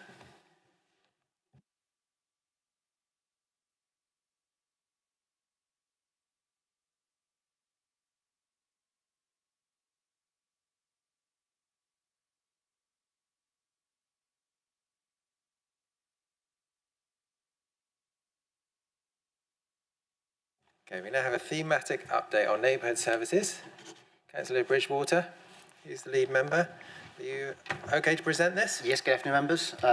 This is a thematic neighbourhood services as part of the council's performance management framework. It is set out that each theme within the council plan will be monitored throughout at least one meeting with the Overview Scrutiny Committee every year. And this report sets out the progress against the delivering specific actions in the neighbourhood services theme. It's a fairly straightforward report, quite happy to take questions. You can see that there are 8 actions and that we're all on track. So I don't think I can really say much more than that, Steve, unless you want to add anything to that. The only thing I'd say, Councillor Bridgewater, is I think it reads really well, and I think the recent report to Hub Committee with the enforcement policies is a real positive step, and the work done by Mr Nice and the team in terms of looking at restructuring the team and making sure that it could deliver what the council wants to deliver, I think is really positive. So I think, over my personal view, is I think it reads really well. Okay, do we have any questions? I have one. So I see on page 30, it says the council is proposing to form a members' working group. That's under the section of provision of leisure centres, has seen significant challenges. So we already have a working group in the Overview and Scrutiny Committee, and I was just wondering how you could see the working groups working together. Yeah, well, at present we've just finalised the last member for that group today. So we have got 5 councillors and the officers. So I'm hoping that it's going to be all joined up, and then we can all talk together and then find a way forward for Fusion and our leisure service providers. Thank you. Any other questions?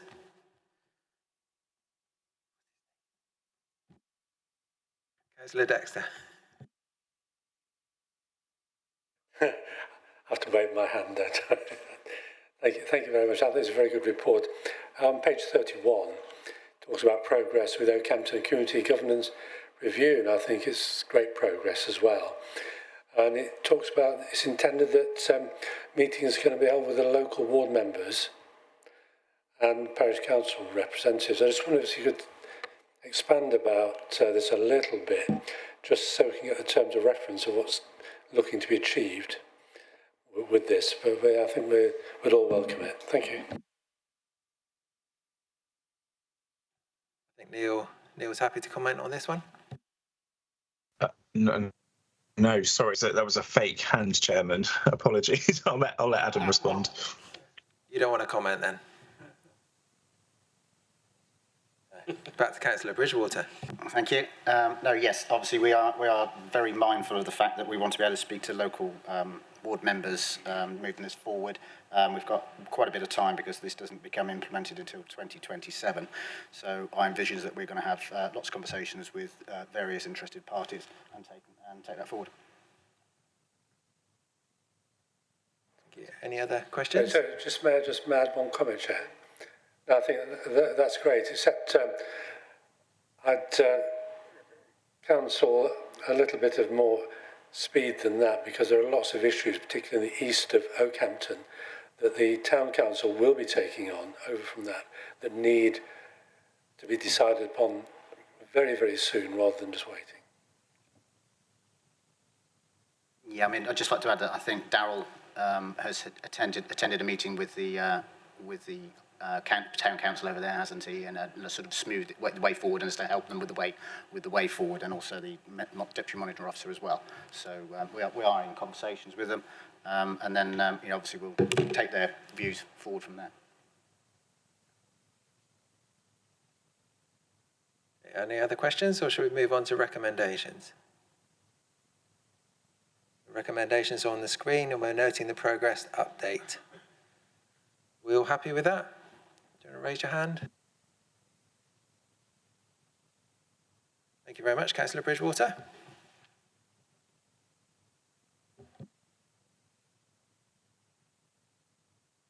Now we have Councillor Edmonds with our favourite subject, key performance indicators.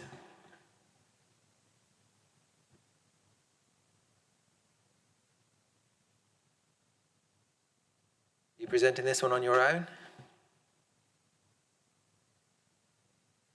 Thank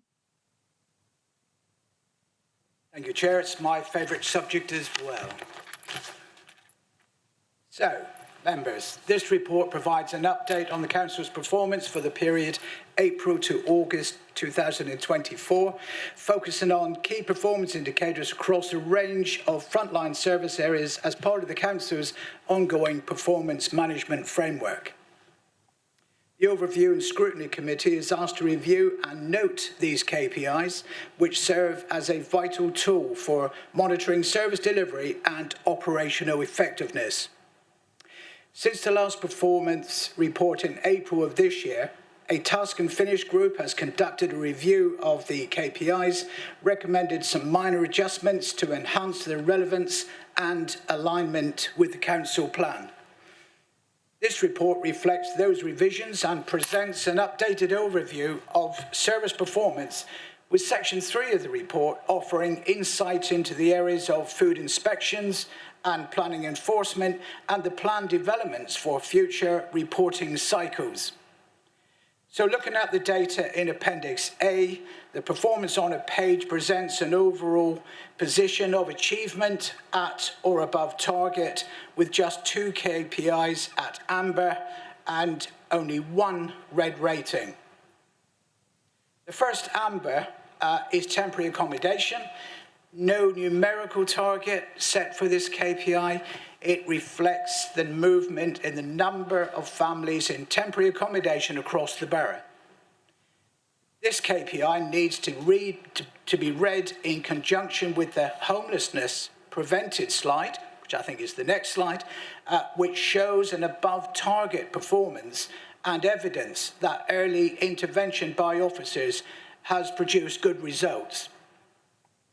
The second amber is recycling rates, just below target, but well above the national average rate of recycling for England, which stands at 42%.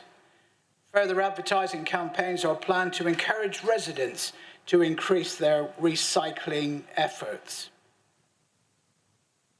The red-rated KPI is revenue calls answered in 8 minutes. Since April of this year, Revs and Bens calls have been split, and the focus on revenue recovery notices has resulted in increased calls to the centre. The positive here is that we are providing help and guidance to residents who are experiencing difficulty in maintaining payment, and successful outcomes support our revenue collection rates. These calls are often complex, hence the reduction in revenue calls answered in 8 minutes.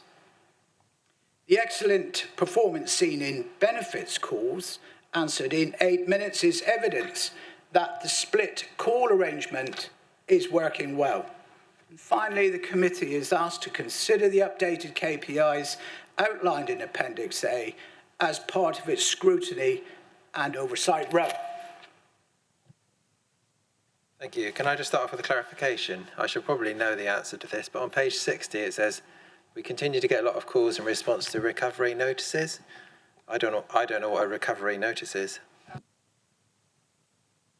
On council tax, business rates. Well, it's an invoice, basically. Sorry? Is it an invoice or a debt collection device? I think that would be start of the process of the debt collection. You've missed your payments. Yeah, it's a reminder. Yeah, so it's the start of that process, yeah. Councillor Daniel? Hi, thank you for that, Councillor Edmonds. I just wanted to know on the revenue calls what's been done to improve performance, particularly if it's people who are in distress because they've had a letter saying they're in arrears, or they're struggling to pay their bills, and they're going to take longer, those calls. So are we going to recruit more staff to be able to respond to that? I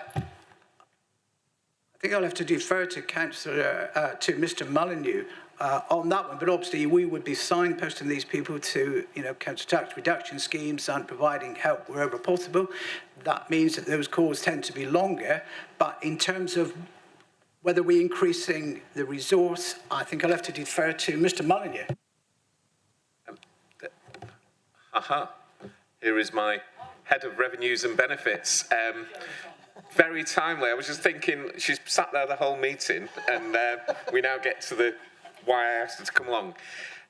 What I would say is, you're quite right, Councillor Daniel, the calls do take longer because we are trying to help people, so therefore the waiting time. Are we going to recruit more people? No. What we are doing is myself, Mrs. Hotchkiss and the IT team have a fortnightly call where we are looking at the call performance, we're looking at the reasons, the volumes of calls, and also looking at what technology we can use to automate some of the other tasks so that there's more staff available. The issue we generally have is you cannot predict demand, and you can't demand resource up to the busiest period because you can't exactly predict when it is. So there will always be some times when there are long wait times, which is a combination of multiple factors, such as what people are calling about, is it a complex query, and so on. But we're not looking to increase staff. I'm just thinking of what we've just heard from CA about demand and increase in need, and they can't meet 60% of the demand on their service.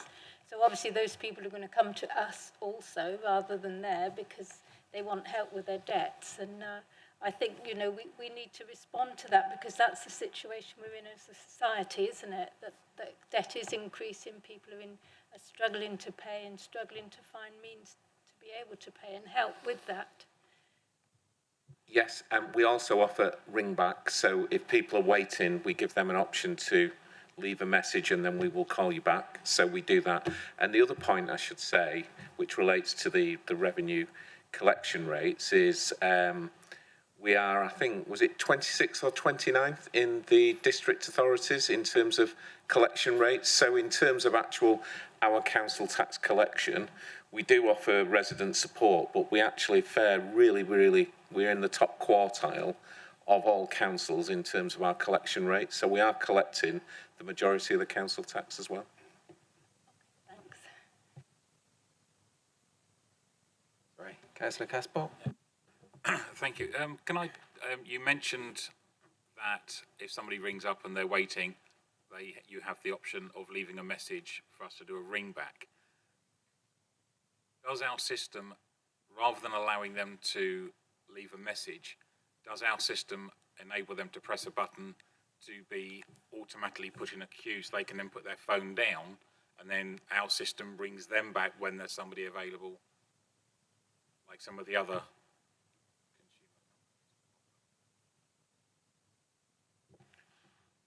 I don't know. It's the honest answer. I really don't know. Do you know? I'm afraid I don't know either, but we will find out and come back to you. I'm just thinking from a perspective that if somebody's received a letter from ourselves, that all their stress levels have already gone up through the roof, and whether they're on the hold for 5 minutes, 8 minutes, 10 minutes, that will feel like an absolute eternity. If they're in a position where they've potentially got the debt with us, it may well be that they're on a pay-as-you-go phone or a bad signal on their phone, and the stress of the phone dropping, the signal. I just think if we can make life easier for them and give them that option of press this button, we'll ring you back, or we'll hold your space in the queue so you can go about your day or do whatever it is you're doing. It might just be more beneficial for our people in the long run. We will go away and find out and let you know. One other point is that one of the things that the revenues team have put in place is a much more frequent reminder payment run. So as a result of COVID, we sort of almost suspended recovery operations at the time, and then it was it wasn't very frequent in terms of how many times we would look at who's paid and who's not paid. Now we've got a much more structured process, which means we catch people who are struggling a lot earlier on. So rather than being several, thousands of pounds in debt to us, we're catching them when they've just missed sort of 1, maybe 2 payments. So it becomes much more manageable with individuals in terms of, a lower repayment option that doesn't then put them under pressure. So that's something that we have done and is in place. Thank you, Jenny. Do you want to add something to that? Yeah, and apologies if I'm repeating anything that Mr. Molyneux's already said. Apologies. It was just kind of to add that we do have more structured recovery processes in place. I think there's very much there's an element of probably short-term pain in relation to this, because a lot of this work is around people who perhaps have paid in the past but haven't necessarily paid on the first of the month, or if they're a cash payer, and I think what we'll actually see, experience tells me that once people who do have the ability to pay are in the mindset that council tax is an important bill, probably the most important bill after your mortgage and your rent, they kind of get into the mindset that yes, they do actually need to plan their finances to pay. So my experience tells me that this is probably very much short-term pain for long-term gain, and moving forwards we should sort of see a bit of a smoothing out of that as residents' behaviour changes. Thank you.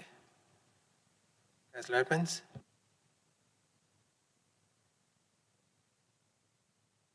Chair, thank you. The other side of this is obviously the benefits calls, and if we look at that, that is, an average of 92.7. So, in terms of benefits calls for benefits, obviously, a very important area for our residents, and the performance is excellent in that section. So I think that's a clear indication that help is being provided in a time. The average wait time is 2 minutes, 2.14 minutes. So I think that's really positive. But I take the point around the revenues, and I'm sure Mr. Molyneux and the team will continue to work at that to bring further improvement. Thank you, Jenny. And just to add, and again, I don't know if Mr. Molyneux already referred to this, but we do actually have a team target for both revenues and benefits to reduce calls by 5%. And what we're finding particularly with benefits is, as well as the really good performance, we are actually receiving less calls, because I think what's happening now is that we're actually able to offer a more comprehensive service if people do ring us at that first point of contact. And I think, that's obviously a real positive in terms of helping people when they're potentially at their most vulnerable. Thank you. Councillor Leach. I didn't know on the calls that there was some missed. I think that's how I read it. There's so many missed calls, so the longest was 14 minutes. But one assumes a lot of people then just went off and didn't bother to come back. That was a bit of a concern to me. The one I wanted to bring up was the average number of days to process the change in circumstances for housing benefit and for all benefits. And I have to say, over the last couple of years, things have got so much better. So I congratulate the team for that. But I'm concerned that it can take, so in August, this is shortest term was 1 day, the longest being 36 days. When it's a change of circumstances, and as things have changed in the last year, as soon as there's a change in circumstances, all benefits stop. So the person who's waiting for that benefit, especially when it comes to housing, they've still got to pay their rent. And I'm still, in 12 years, has been my biggest concern, that people are just left high and dry with banks not paying them, nobody's paying them, and all of a sudden you get a change in circumstances, they don't even get the benefits. So I would like to see that last 36 days brought right down. I know it's often because it's due to the, I was going to say customer client, the person involved, not giving all the information. But sometimes it's a case of misunderstandings, especially now we've got universal credit in the mix. It always worries me when I see those sort of dates.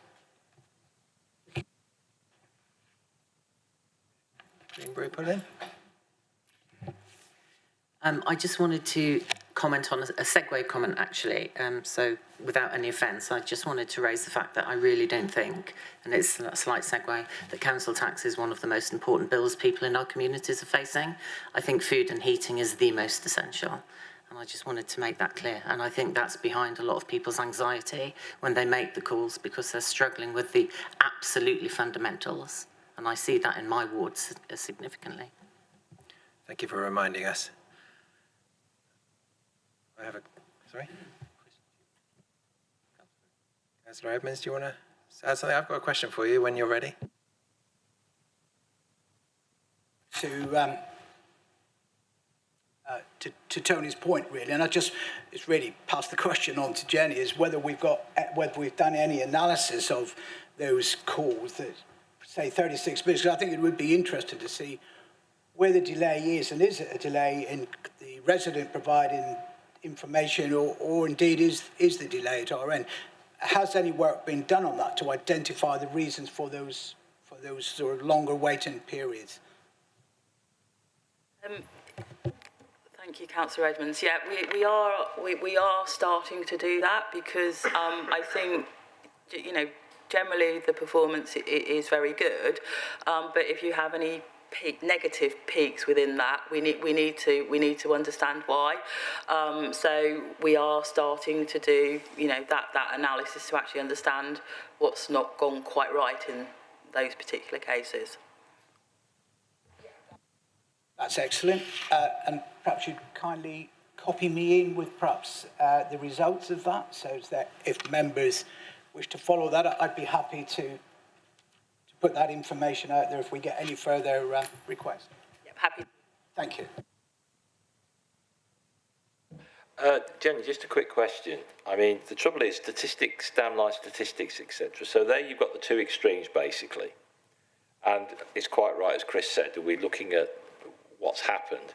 I mean, how many, off the top of your head, how many people do you think are saying waiting more than 5 days, roughly? Are we talking tens, hundreds, single digit? It's not great for those individuals, obviously, but in terms of for us as a service. Any ideas? I would say because of the volume for change of circumstances, because of the volumes of change of circumstances, that we assess, the majority of those are being assessed as at target or below target. I think it's, you know, you're right, it is statistics, but my instinct tells me that it's kind of those high day cases which are actually putting up the total, rather than there's a, you know, a pattern of assessing not as at target or below target, but that's instinctive rather than factual. I'm happy to provide some more factual evidence. I mean, because ultimately, you know, it's like anything. You're working out an average based on that. You've got the extremes. If you're talking about a body of 100 people, I know it's not that, then that's not great. If you get up to 1,000, then within that, there could be more people involved in that because it will skew the figures. So any ideas as a percentage, say above so many days or whatever, just as a thought, so we get some clearer guidance on that. That'd be good, if you could. Yep. Councillor Dexter. Oh, thank you, Chair. It's page 62. If I'm reading it right, it talks about the number of telephone calls we've received, and what's looking good means the current year is less than the last year, and it seems to be the current year is greater than last year, if I'm reading it correctly. But I'm just wondering what action is being taken actually to attempt to reduce the overall number of calls and potentially just move those to online queries, as that's quite common direction of travel in organisations. Yes, so the increase around sort of the sort of May, June was as a result of the elections calls. So we received more calls in relation to elections due to the voter ID. What I would say, to give some context, I've just come back from a peer review in one of the districts in Hertfordshire. So slightly bigger authority, but only slightly bigger authority, slightly bigger in terms of number of households and so on, and slightly higher revenue amount. But to give you some context, their collection rate for council tax was 2% lower than ours. Their housing benefit, change of circumstances and new claims was in the bottom quartile, and their housing benefit and council tax team take more calls per month than what the authority takes in total. So in terms of setting some context in terms of where we are, we're in quite a strong place compared to a relatively affluent part of Hertfordshire that, you know, wasn't doing anywhere near as well as we were. In terms of more direct answer to your question, we're always looking to try and reduce the call volumes and looking at how we can improve the service and free up the phone capacity for those people who can't do it online. And if you look at the next slide after the next one, which is online uptake, which is how many processes that we have online where people actually do it online as opposed to ringing us up, and we're at 86%. So of all the processes you can do with interactions you can do with West Devon Borough Council, there's different services that we offer, 86% of people will do it online rather than go to the phone. So we constantly try and do that. Like I said earlier, myself and Mrs. Hodgkiss meet with the team and the IT team pretty much on a weekly basis, looking at how we can, looking at the call performance, looking at the reasons why we're getting the calls. Is it because the website's not clear? Is it that the form isn't clear? And looking at how we can automate and make it as easy as possible for people to interact with us online rather than over the phone, and therefore create more capacity to actually deal with the people who can't fill it in online. Thank you. Yeah, finished. I'm finished now. Okay, I have a question on page 44, which says in-year collection rate for non-domestic rates, which I presume is business rates. Yeah. The graph is showing a lower percentage month-on-month collection rate, so I just wondered why that might be.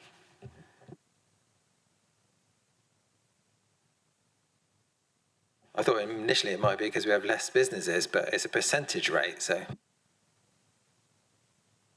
I have asked that question, and my concern was that perhaps it's a reflection in perhaps, increased pressure on businesses to be able to pay that.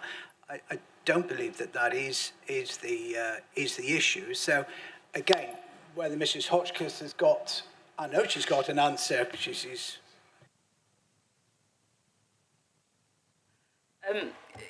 It's a particular case. There's a particular high value assessment that isn't currently paying, and we are doing everything we possibly can to look to recover that debt. Are there any other questions? It's starting to become a long afternoon, isn't it? We have recommendations now. Right. Sorry, not wishing to prolong it. Can I just thank the Task and Finish group, Councillor Edmonds, Mr. Hawke, and Miss Pearce, who've done a lot of work on reviewing these KPIs and getting them in, I think, probably the best position they've been in terms of ease of understanding and consistency. So I just think there's a lot of work gone into what I think, in terms of how it's presented and the ease of understanding it, a lot of work's gone into it, and I think they've done a great job. That's all I wanted to say. Can I just add to thank you, Mr. Manningham, but I think it's also fair to say when we look at the performance on a page and look at that overall performance at or above target for the vast majority, I think we should also recognise that and thank officers for delivering that kind of service to our residents. Because I think back perhaps a few years ago, Chair, we've been around this place for a while now, and I think we're seeing a marked improvement perhaps from some of the historical data that we would have shared in this chamber. So I congratulate officers on that level of performance. Thank you very much. Don't remind me of those days, please. Yeah. So we have a recommendation that the Overview and Scrutiny Committee consider and note the key performance indicators. So can we have a show of hands, please? Thank you very much, Councillor Edmonds, for your time. And thank you, everybody.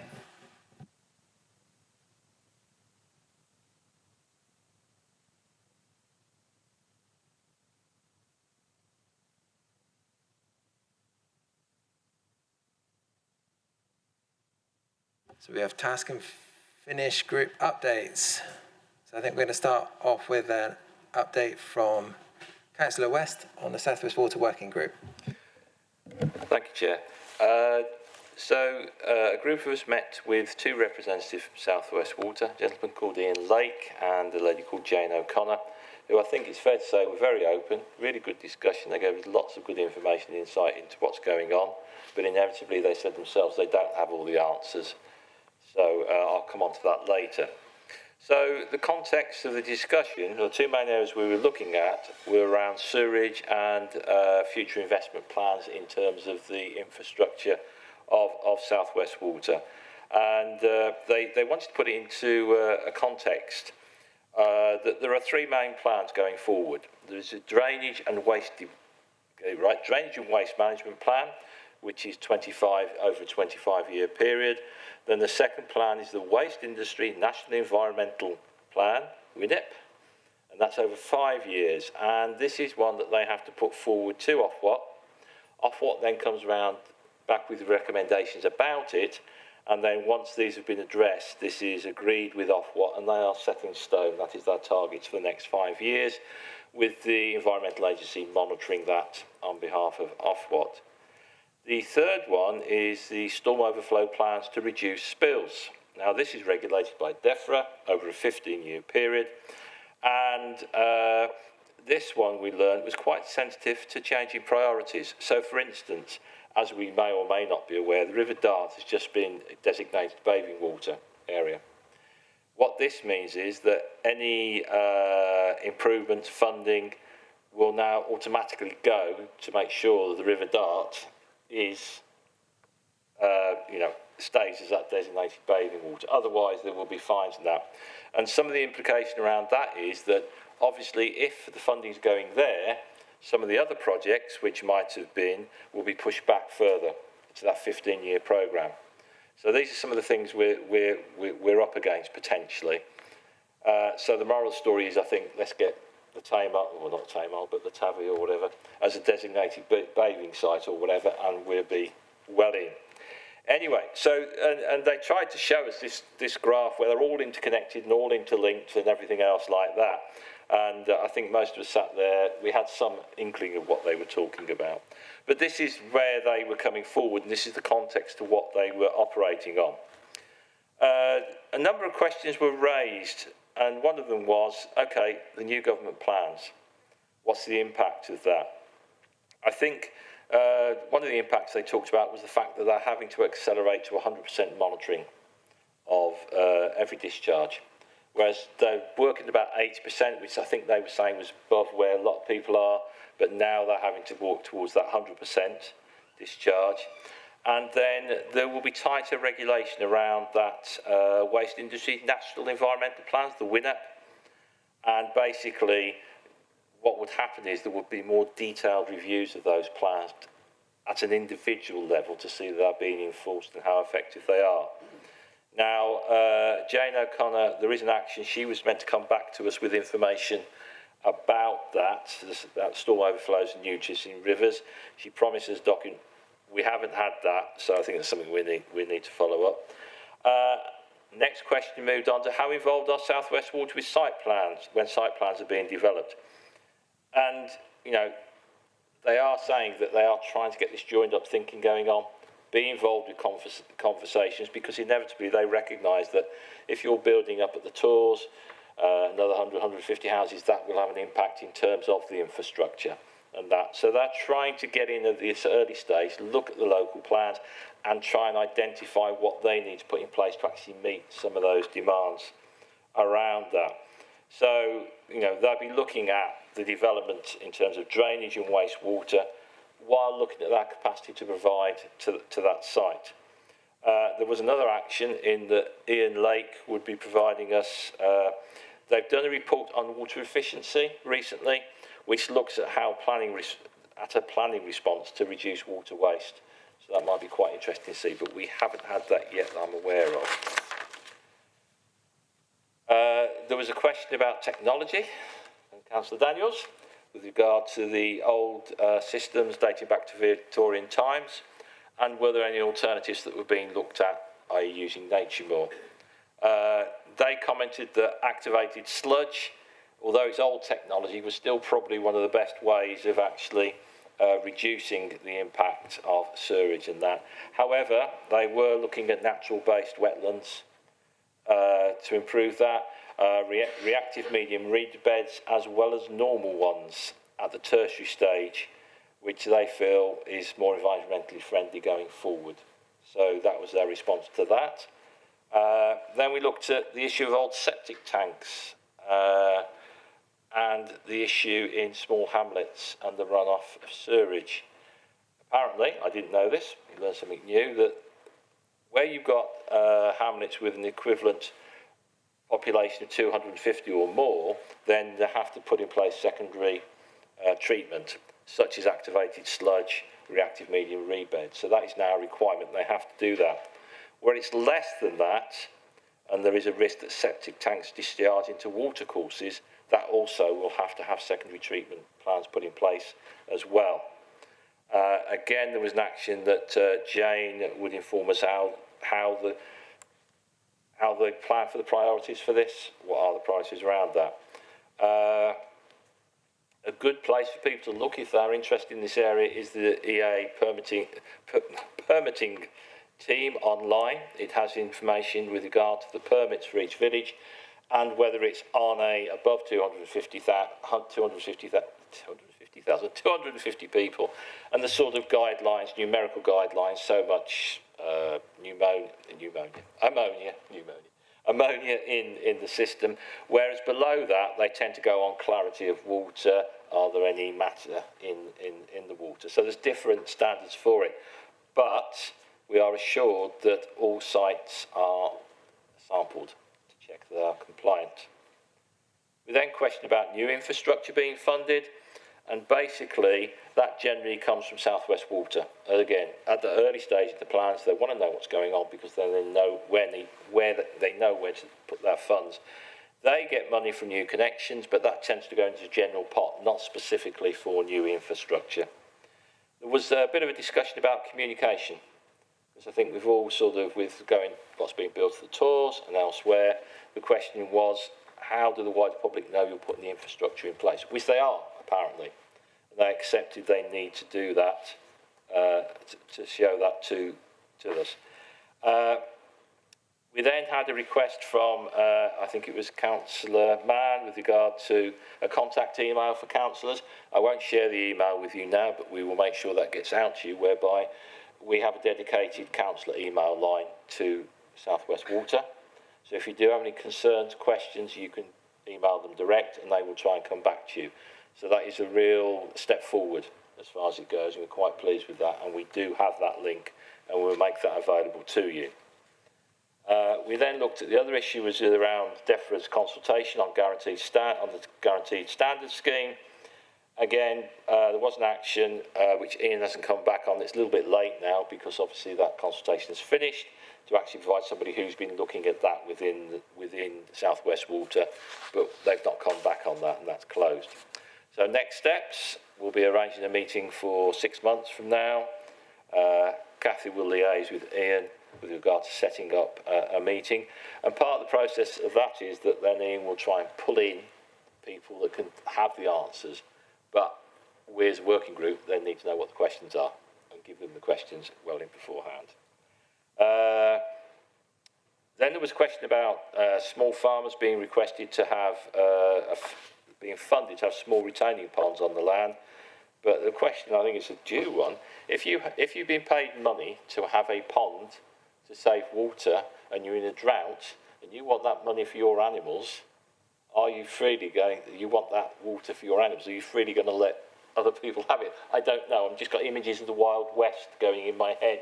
You think of all the cattle ranch wars, so watch this space. I'm not sure about that one. And then Ian was suggested he would like to come in with us and work with other groups, such as farmers, the highways, and how we can all get together in discussions in helping to reduce issues of runoff, both in terms of nutrients and in terms from highways. So, as you all know, I'm disappointed that highways weren't here because that was something we want to look at. And obviously the environmental agency involvement in that. And that basically sums up where we are with that at this point. Questions? I think there was going to be a water summit of some kind, wasn't there? Do you know when that was going to be? The provisional date is, I think it's the 10th of December, but I'm meeting the East Devon director tomorrow face to face. So once I confirm that, I will let the group know. Yeah. Any other questions? Thank you very much for the report. Okay, so I think we want to see if there's any appetite for a working group for active travel. So would anybody like to volunteer for that? And we'll see how many of us there are.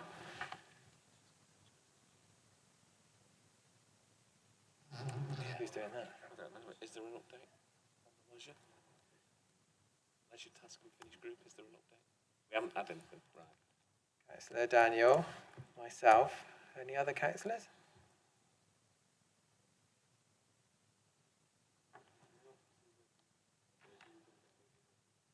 Yeah.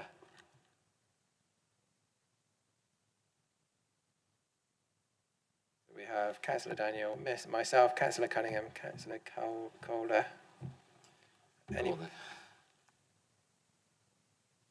Are you happy if we go away and talk about how we could organise that group? How whether it's informal or formal, whether it has officer support or not? We'll get back to you. Is that okay? And I think the agenda says something about a leisure update. But we haven't had any. We haven't met as a task and finish group. No, that's fine. So we'll skip that one. Sorry, Chair. just one slight thing on the leisure. I noticed from John Parkinson this last couple of days, there's been a big issue with the Parklands moving floor on the swimming pool there again, and they understand that I think Mr. Molyneux, they've contracted a new company to actually look at that, and they're actually getting divers involved in it, which sounds rather extreme to my mind, but that's just the only report. Other than that, we haven't had a meeting since the last one. Thank you very much. So we have a look at the work programme. Oh, sorry, Councillor Southcott, welcome back. It's very nice to see you, by the way. It is. Thank you, Chair. Just one comment about the active travel. I hope you're going to involve the rights of way people with Devon County, because there's a massive amount of footpaths and bridleways that they look after, which may all link up in some way for your active travel. There's also funding there. That's all I've got to say. Yeah, that's a good idea. I haven't spoken to them. So shall we have a look at the work programme?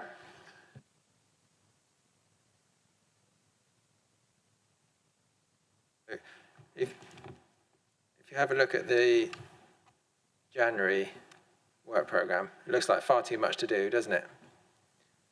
So I think we're thinking of splitting the meeting, and I'm thinking things might appear or disappear on that list. Are you happy if we just look after that? Is there anything you're really desperate to see in January? Or anybody you're desperate to hear from in January? Councillor Molyneux? No, you're not Councillor. Not Councillor now. What I would say is one of the key elements which I would suggest if we're going to split before and after lunch would be to do the budget. I mean, the part of the budget process, it's key that as many members as possible have a view on what the budget says and understand what's in the budget. And I would like, this committee to give the budget the appropriate amount of time to do that. In terms of some of the other items, we need to confirm we've got potentially the CSP, Connecting Devon and Somerset, CVS, South West Water. So that's 4 external groups. I suspect they'll not all be able to come. So we will work with you on that, Chair. Yeah. Are you all happy with that? We're happy to finish the meeting? I think everything's done, isn't it? So, yeah. Thank you very much for your time and your contribution. Good to see you all, and good to see you, Mr. Southcott.